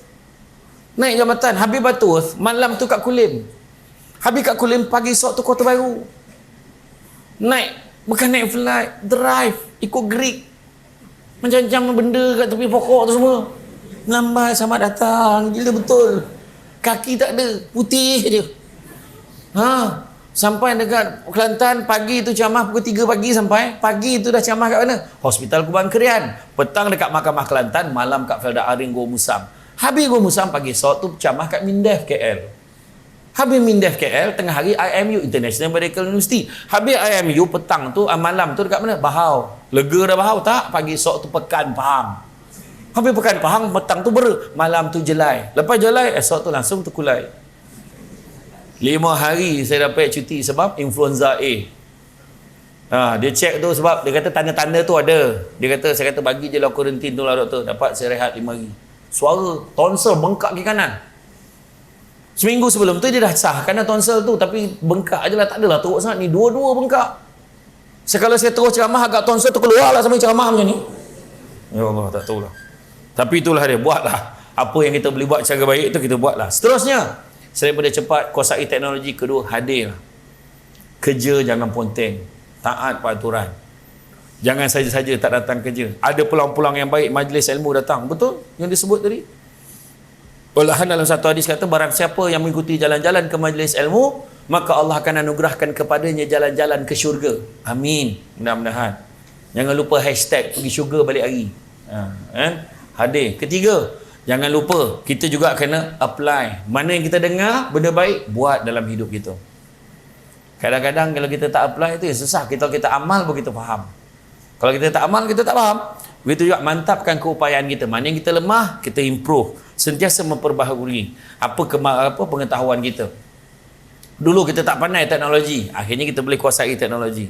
Dulu tak pandai buat satu benda ni, kita boleh pandai juga kan. Macam bab ceramah ni lah. Bagi taklimat, pegawai sampai masa dia kena bagi taklimat. Kalau tidak dulu mengelak, tak nak lah, saya bagi orang lain lah, bagi orang lain. Tak boleh. Cuba tengok kalau buat tim, kalau buat grup kan. Buat grup, ada orang tak apa, buat aku salin. Tak apa, buat aku tulis. Engkau present. Sebab dia tak nak present kan. Tak, sebenarnya kita kena ambil kat, orang kata, ambil juga tugas tu. Kena biasakan. Nanti kalau ada masa nanti, lain kali, kalau ada salah satu pada silibus untuk, untuk akademi ni, bab pengucapan awam, panggil Samsul Debat aja. Tahulah saya nak ajarnya. Macam mana cara kita nak improve kita berucap, macam mana cara kita nak bercakap, macam mana structure dia, IPAK macam mana, dia punya isu macam mana, dia punya prinsip dia, apa yang kita nak masukkan. Boleh, insyaAllah saya akan ajar. Daripada orang tak boleh bercakap tu, bolehlah tahulah. Saya mengajar budak USIM tu, daripada bisu lah budak tu, sampai boleh jadi juara debat antarabangsa lah. Pidato antarabangsa yang Nusantara yang lawan dengan apa kan. Boleh sebenarnya. Sebab berpidato, berdebat ni bukannya skill semula jadi, tak ada mana lahir-lahir bismillah, tak ada mana. Semua adalah bakat yang boleh dibentuk. Percaya cakap saya. Kalau yang penting minat, nak. Itu je. Kalau tak nak, buat apa pun tak boleh. Dia macam minda kita ni ibarat payung terjun. So kalau kita nak guna payung terjun ni, kita kena buka. Mana ada orang pakai payung terjun, sayanglah nak buka, memang mati kau kat bawah tu, dah terjun ni, buka lah payung tu, jangan sayang, payung ni baru, kena buka payung tu, baru kita akan dapat. Itu penting. Saya ni gemar bagi analogi, sebab masa debate dulu banyak bagi analogi, baru ada makan lebih kan. Kemudian begitu juga kita kena profesional, jangan campur aduk peribadi dengan tugas kita. Tugas kita laksanakan dengan sebaik mungkin. Isu peribadi memang biasanya akan menjadi konflik dengan kerja kita, tapi selesai. Di Malaysia ni tak boleh elak peribadi dengan kerja, tak boleh elak. Itu sebabnya rumah tangga kena bahagia, baru kerja kita elok. Di luar negara, di barat, dia lain, dia boleh asing tu, kerja dengan keluarga dia boleh asing kan. Sampai dekat pejabat, pap, handphone off, letak dalam meja, bawah meja ni dekat laci. Orang nak telefon dia pun tak dapat dah, sebab dia kerja. Dan kalau orang nak call dia, kena call main office. Call main office maknanya untuk tujuan apa? Untuk tujuan yang penting baru call. Dekat Malaysia, wife boleh WhatsApp suami tengah kerja ni, malam ni pasal malam jadi tak? Bang, malam ni nak makan kat mana? Macam tak ada mood lah nak makan kat rumah. Nampak? Dekat Malaysia je. Tapi macam mana pun kita kena settlekan kerja hakiki kita, profesional.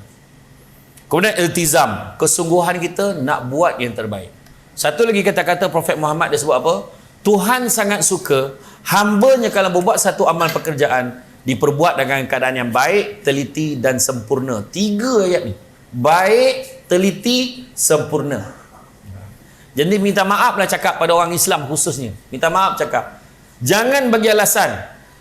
Jangan bagi alasan. Alah biasalah tu. Alah biasalah janji. Melayu mungkin. Tapi Islam tak macam tu. Sepatutnya. Malu buat fitnah hanya pada agama. Kan? Kerja teruk. Biasalah Melayu. Kontraktor Melayu. Biasalah. Buat rumah sengit. La ilaha illallah. Dan benda tu realiti berlaku.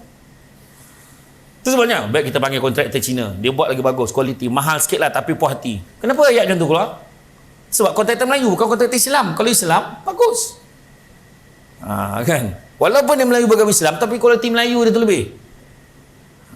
Asal lambat, biasalah janji Melayu. Samsul debat, pukul 7 dia dah sampai. Tapi dia sebabkan dia Melayu, dia pergi minum kat luar. Sebab saya pegang prinsip Jepun. Orang Jepun dia marah kalau kita sampai awal daripada dia. Di Jepun, kalau janji pukul 9, jangan datang 8.55. Dia marah. Macam nak tunjukkan dia lambat. Datang 95 minit, lagi dia marah. Sebab dia terlambat pada dia. Dia mesti ngam-ngam pukul 9. Tu tadi ngam-ngam sampai pukul 9. Rupanya kena masuk dalam dulu. So jangan salahkan saya. Tapi baguslah tadi. Saya tengok bagus, disiplin kat luar. Ya Allah, sambut. Ya Allah, Akbar. Kalau saya tahu tadi pukul 6 dah saya dah standby kat sini. Alasan dia tak. Dan begitu juga seterusnya, kita perlu organize, susun atur strategi kita nak bekerja. Mana buat dulu, mana buat kemudian, kita kena tahu. Dan begitu juga yang terakhir sekali, niat kita kena baik. Inna a'malu binniat. Apa-apa pun niat kita kena perbetulkan. Perbetulkan niat kita. Bekerja sebab kita nak buat ni. Kita bekerja sebab senang. Kita kerja kerajaan sebab ni. Betul kan? Bekerja sebab aku nak memberi perkhidmatan. Betul. Aku nak bagi servis. Kerja kerajaan ni servis. Aku bekerja sebab aku nak bagi servis pada masyarakat. Servis. Benda yang paling mudah sekali adalah memberi kebahagiaan pada orang. Kita nampak benda tu biasa je, tapi benda tu mustahak. Contoh. Ya Allah, nak renew lesen. Contoh kan, orang biasa, orang kampung nak renew lesen. Macam mana cik pergi kaunter ni? Dulu je tu, pergi kaunter ni ambil nombor dulu. Pergi sini, tak sekarang. Cik, kalau lesen cik boleh terus pergi dekat mesin tu. Oh ya ke, Pak? Senang Nampak? Senang Pak. Lega dia. Dia pun cerita, senang dah sekarang. Kau nak renew lesen, kau pergi. Alah kau yang tak tahu, aku dah lama dah tahu. Biasa. Tapi nak tunjukkan, memudahkan tu menyebabkan orang happy. Tahun depan tu dia tanya lagi, macam mana saya nak renew lesen? Tanya gitu. Hal dah tahu dah itu. Still sekali lagi dipermudahkan. Benda tu baru benda kecil, belum lagi benda-benda besar. Belum lagi benda-benda lain. Kerja yang kita buat. Kereta saya dah kena saman lah tuan. Macam mana tuan? Tak apa, pergi dekat kaunter tu. Nak bayar macam mana tuan? Saya takut lah ni kena blacklist ni, saya nak renew road tax saya. Pergi dekat kaunter yang ni. Pak, so Pak bayar. Oh dah settle je? Dah, terima kasih. Memudahkan urusan orang. Itu sebenarnya. Satu lagi, dengan mempermudahkan urusan orang tanpa kita sedar, Tuhan permudahkan urusan kita di tempat lain. Itu sebenarnya yang kita kena tahu. Seterusnya juga dalam niat ni kata, perbetulkan niat kita yang paling baik sekali. Niatlah kerana Allah. Niatlah kerana untuk kita memberikan servis ni supaya kita dapat membahagiakan orang lain dengan cara yang lain juga. Kita dapat membahagiakan diri kita dan keluarga kita, mudah-mudahan. Dan ingat, bekerja ni sebenarnya kalau cari duit sampai bila pun saya kata tadi tak akan kaya.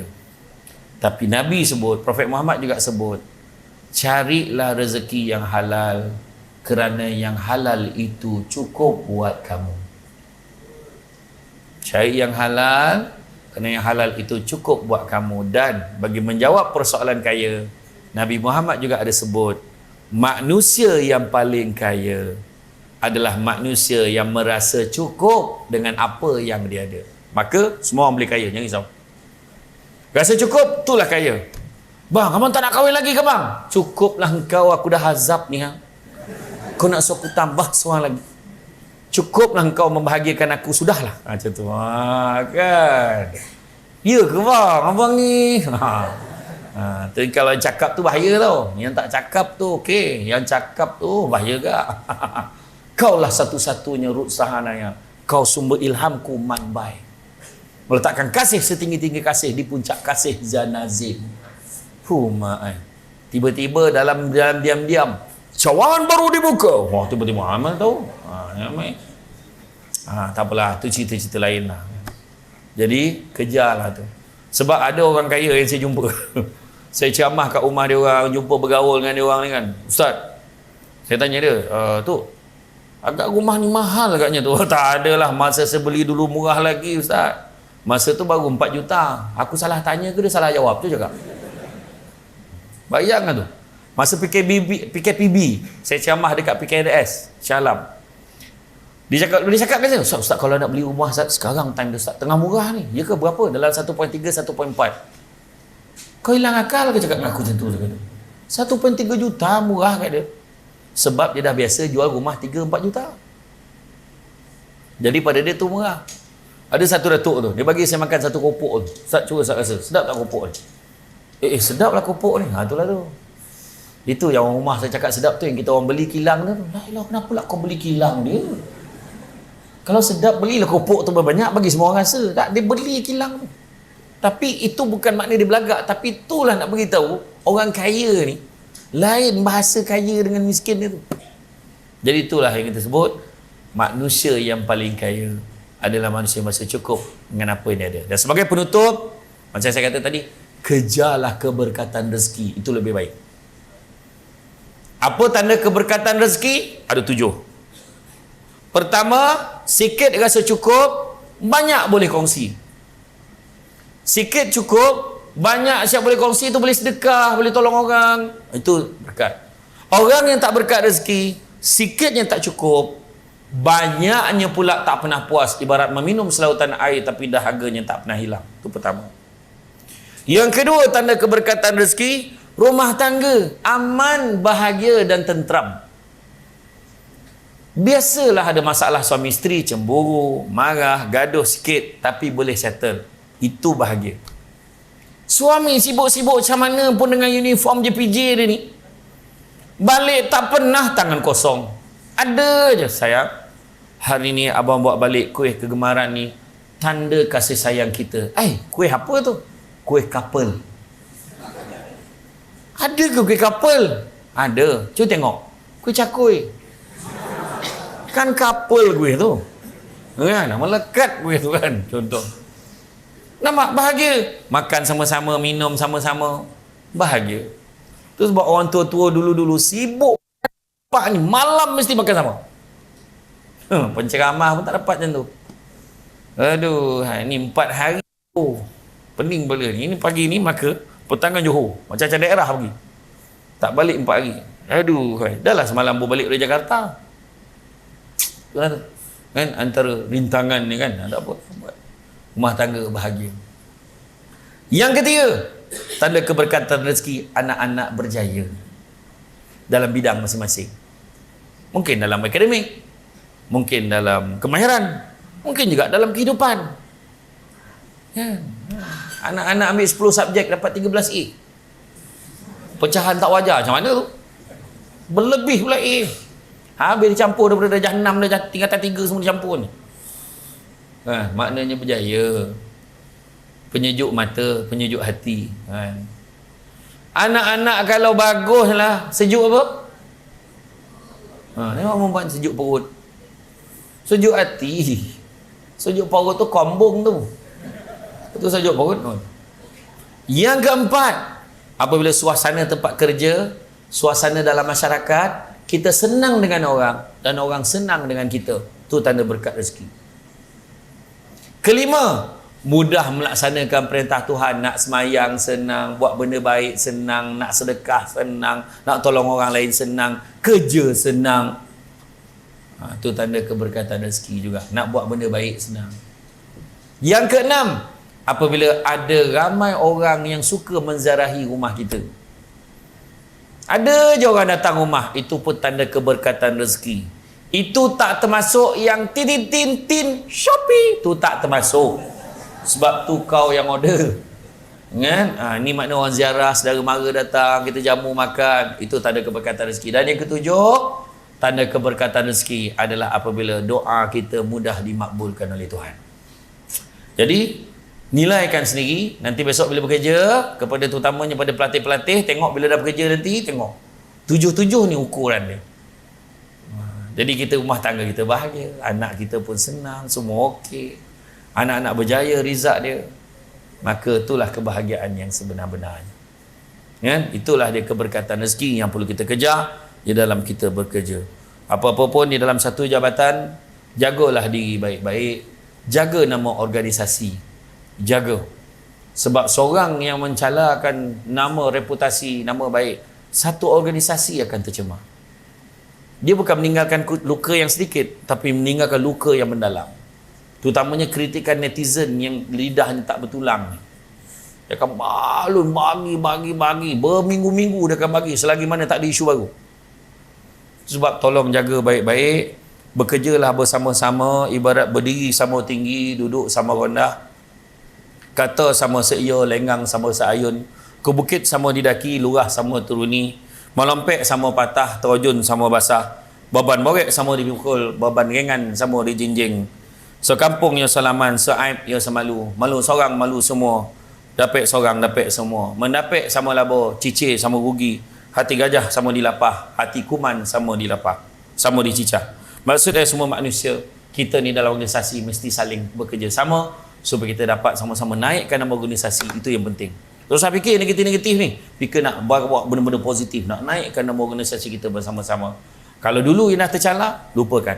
Tapi hari ni langkah pertama kita untuk menaikkan nama organisasi kita, untuk mengharumkan nama organisasi kita supaya dikenali sebagai satu organisasi yang sangat tegas, yang sangat cekap dan sangat efisien dalam melaksanakan tugas ni.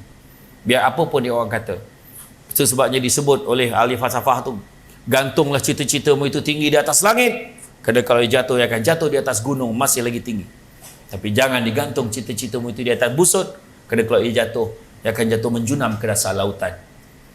Walaupun tak ada kaitan busut tu dengan laut, tapi dah dia sebut, jangan tu aku ulang aje lah.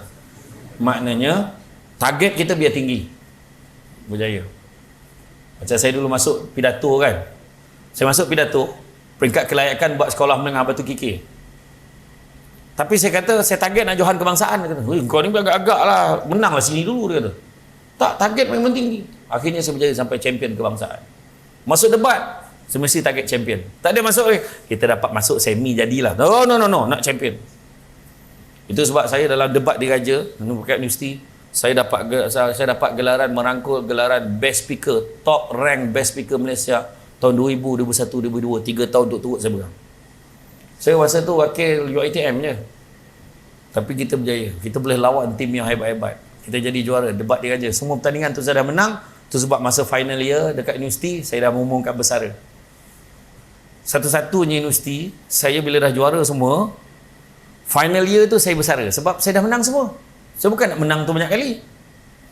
Tu sebabnya lepas tu, saya concentrate untuk fokus groom saya punya junior. Alhamdulillah, UiTM sampai hari ni kalau masuk debate, busuk-busuk pun semifinal. Dia tak akan kalah teruk daripada tu. Dulu belasahan dia tu, ITM ni. Tapi kita berjaya ubah benda tu. Tu sebenarnya kita think big. Bila kita nak ubah tu, kita boleh berjaya. Itu sebab waktu saya masuk pidato Perdana Islam Hadari dulu, peringkat kebangsaan, masa peringkat saringan buat kat UKM, beribu pemidato masuk, setiap daerah pergi. Lepas tu final 10 je masuk final. Dalam beribu tu 10 masuk final, termasuk saya. Saya ingatkan itu saya tak nak masuk dah sebab saya dah jadi coach, jurulatih, dah menang banyak. Tapi disebabkan dia suruh masuk juga, paksa saya pergilah main-main je. Dengan main-main tu dapat masuk final.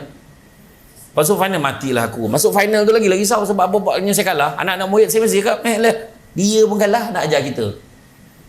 Sekali masuk final, saya buat tempat ketiga daripada Johor, 55 tahun pemidato perempuan. Dia dapat 76 markah.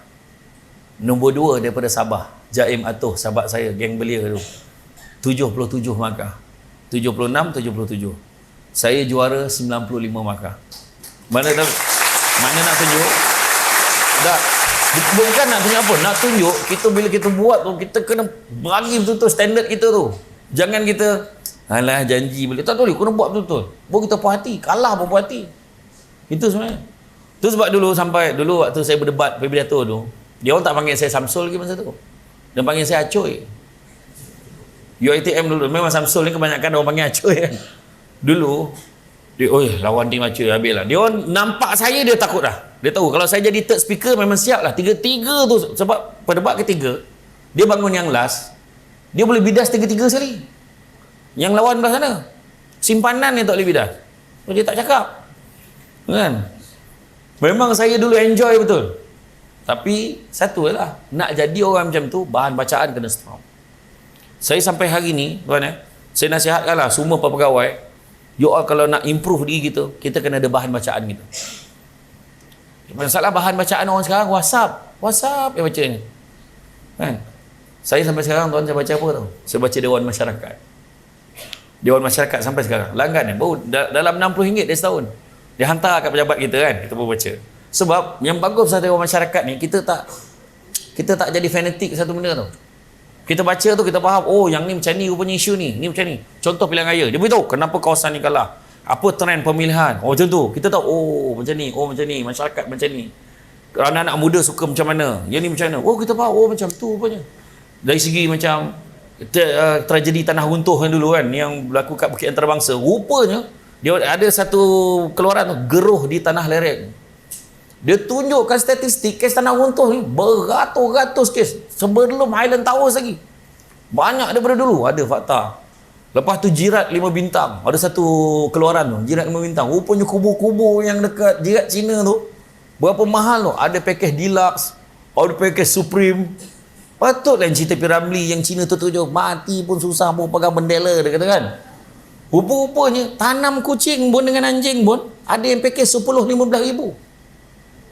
Bayangkan, itu belum orang lagi. Kubur siap aircon. Ambil ke tu? Kita ni mati sebab sejuk. Dia dah sejuk mati. Kan? Dia tak boleh. Bayangkan, ada artikel. Lepas tu yang kes judi internet, dia keluarkan macam mana cara judi internet ni beroperasi. Saya dulu kebetulan pengarah undang dulu. Pergi serbu judi internet. Ya Allah, pening kepala. Judi internet ni bila kita serbu, masuk dalam, dia tekan satu button, komputer tu jadi komputer biasa. Macam mana nak tangkap tu? Payah dulu. Lepas tu belum cerita lagi, lepas tu dia upgrade, dia pasang CCTV, dia bagi guard jaga depan. Bila nak masuk tu, masuk dalam, tak sempat lah, dah tak ada apa lah masuk dalam. Lepas tu satu lagi dia buat kafe. Lepas dia improve lagi, buat kafe. Kafe macam kopi tiam tu, ambil tu, lepas tu dia bagi tablet, sambil minum kopi tu. Tablet tu main judi. Makin canggih. Dan last kali, pergi dekat sana, ambil password, ambil link je, bayar, main dekat kedai mamak je. Main kat kedai makan biasa. Main sambil duduk dekat dalam dewan ni. Boleh. Lagi tak boleh tangkap. Tapi, dia orang kalah waktu bila? Waktu PKP. Langsung habis. Tutup semua. Itulah bagus dia pula kan. Jadi itulah antara cabaran. Jadi kerja apa pun lah, adalah cabarannya. Tapi, insyaAllah, yang penting macam saya kata tadi, kejarlah keberkatan rezeki. Jadi, saya fahamlah signal-signal yang dia berikan tu. Saya ucapkan belum lagi. Tapi dia sebenarnya nampak adalah yang layu-layu tu, yang kuyu-kuyu tu kan saya nampak lah kan. Tapi tak apalah. Ada tak apa-apa soalan nak tanya kan? Tak adalah. Redha je lah. Dia ada, kalau ada yang nak, dia sebenarnya kalau kita ni bagi ceramah ni, dia ada doa dia, ada itu dekat JPJ Negeri Sembilan saya dah bagi dah. Dia ada doa dia kalau nak hilang ngantuk tu. Kalau kita baca, insya-Allah yang dengar akan segar. Doa ada tak Ustazah bagi?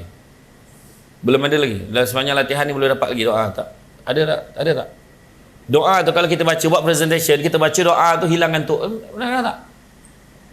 Tak pernah.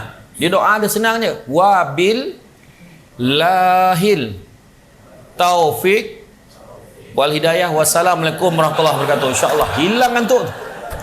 Siapa yang tengah tidur ngantuk tu kan, wabillah taufik tu. Dah habis ke? Tahu dia. Tapi saya belum baca gila doa tu. Saya belum baca doa tu kan. Jadi jangan baca di awal. Jangan baca di awal. Cepat sangat habis ceramah tu kan. Aduh. Saya macam itulah dulu. Saya kena dengan ustaz saya.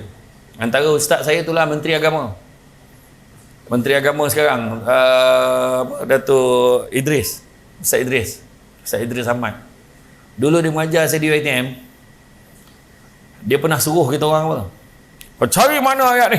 Semua orang kena cari. Dia garang dulu. Cari makna ayat ni. Apa makna ayat ni? Haujana tauruna falabatin faurutin falaparin. Ayat ni mana nak cari masuk ni? Pagilah tanya. Satu pergi office, tanya lecturer lain. Tanya semua. Yang best tu Sazah tu dah tak tahu, tak nak ngaku pula tu. Itulah ana macam pernah dengar ni. Cuma Haujana tauruna falabatin faurutin falaparin. Pelik pun pelik juga bunyinya. Mengingatkan ayat Quran rupanya bukan. Tak ada yang nampak jawapan. Bukan ayat Quran, bukan hadis, bukan Arab pun. Rupanya Jawi bubuh baris. Haujana hawau jimnun. Hujan. Haujana tauruna tawau rawau nun turun. Haujana tauruna falabatin, hujan turun dengan lebat, faurutin perut, falaparin lapar. Itu hujan turun dengan lebat, perut lapar. Jadi dia cakap apa? Itulah ceritanya kalau kita bodoh, kita tak nak belajar, macam itulah kita pengangguk. Haujana tauruna falabatin faurutin falaparin, berpegang teguhlah kamu, jangan kamu berpecah belah. Wahal bukan itu ayatnya. Nampak tak? Tu maksud dia. Itulah maksudnya pengajaran dia kata. Tu sebabnya aku suruh kau belajar. Itu Ustaz dia kata. Itu yang paling tak boleh lupa. Beri dia berkelintau mencari. Seminggu cari jawapan tu tak jumpa. Semua mengayau tanya. Rasanya pelik sikit lah bunyi ayat ni dia kata. Ni mungkin Arab halus ni dia kata. Ingat Jawa je ada Jawa halus kan? Arab pun ada Arab halus. Tak apalah. Jadi tuan-tuan dan puan-puan yang dirahmati Allah sekalian, rasanya cukup sekadar itu. Saya ucapkan terima kasih banyak. Bak kata orang, walaupun sikit kan, cantik dipandang rumah penghulu, kayu tu okey dari papan, alang-alang menuntut ilmu, sebutir pasir biarlah dikembangkan menjadi intan. Dan begitu juga dalam kita menuntut ilmu ni, saya teringat kata-kata yang dia beritahu tentang berburu ke padang data, dapat rusa berbelang kaki. Pernah dengar tak benda tu? Berburu ke padang data, dapat rusa berbelang kaki. Mana ada orang berburu ke padang? Orang berburu ke hutan. Padang data pula tu takkan kau tak nampak tak ada binatang situ kan? Dia berburu ke padang data tapi dia bagi alasan dapat rusa berbelang kaki. Itu bukan rusa yang berbelang kaki itu belalang.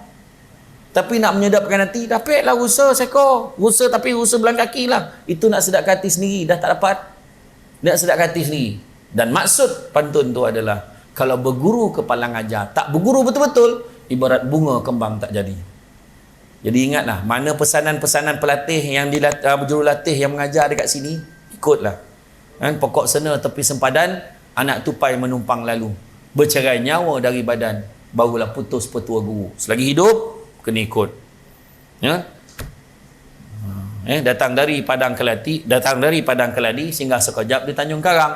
Bagaimanalah ilmu nak menjadi kalau sudah dilanggar pantang dan larang. Ya? Sepandai-pandai tupai melompat, akhirnya jatuh ke tanah jua, walaupun perkongsian sudah tamat, mudah-mudahan meresap ke dalam jiwa.